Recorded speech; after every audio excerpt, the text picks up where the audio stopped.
পাই নাই। এটার আগে গত 3 মাসের একটা বাচ্চা কিন্তু মারা গেছে, টাকা পয়সা দিয়ে রেখে রাখছে। এটা আমরা এখন সংবাদ পাইছি, আগে পাই নাই, তাহলে তো ওখানে কেউ যাবে না। আমরা এই যে সংবাদটা পাওয়ার পরে আজকে আমার এই দুর্ঘটনাটা কিন্তু আমার অনেক চেষ্টা করছে তারা টাকা করতে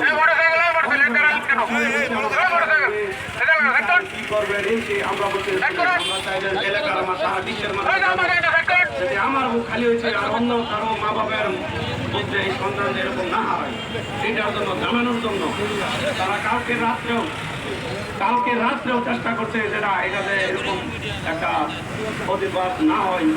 তারা এরকম দুর্ঘটনা অনেক ঘটাইছে, তারা এটা টাকা পয়সা দিয়া ওটা মাইনাস করে নেগা। আর এত আমার এত মনে করে ইনশাআল্লাহ আপনাকে দেওয়া টাকা পয়সা দেওয়া দিতে পারবেন। আমার ইচ্ছা যে আমি সারা বিশ্বের মানুষকে জানাবো যে ভুল চিকিৎসা, এত বড় একটা ডাক্তার উনি কেন ভুল চিকিৎসা করবে, আর ভুল চিকিৎসা করে সে শিকার আসছে, আমার কাছে শিকার আসছে যে এটার জন্য ভুল হয়ে গেছে। কিন্তু শিকার যে আসছে মানে দূরের থেকে অন্য লোক দেওয়া শিকার আনাইছে, বিভিন্ন লোক দেওয়া ধরাইছে যে ভাই যাই হয়েছে আমরা আসতে এই করি সেই করি।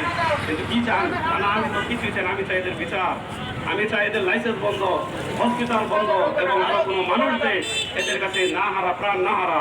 কারণ আমাদের মতো প্রচারিত যে না হয়, কারণ আজকে একটা সাধারণ মানুষ গেলে তো সে তো মনে করেন টাকা পয়সাই দিবে কিন্তু আর প্রতিনিধি করতে পারবে না, কোনো কিছু যাইতে পারবে না। ইনশাআল্লাহ আপনারা আমার সাথে রাখলে যতটুকু আমার ইনশাআল্লাহ আমি সহযোগিতা করবেন, তাদের বিচার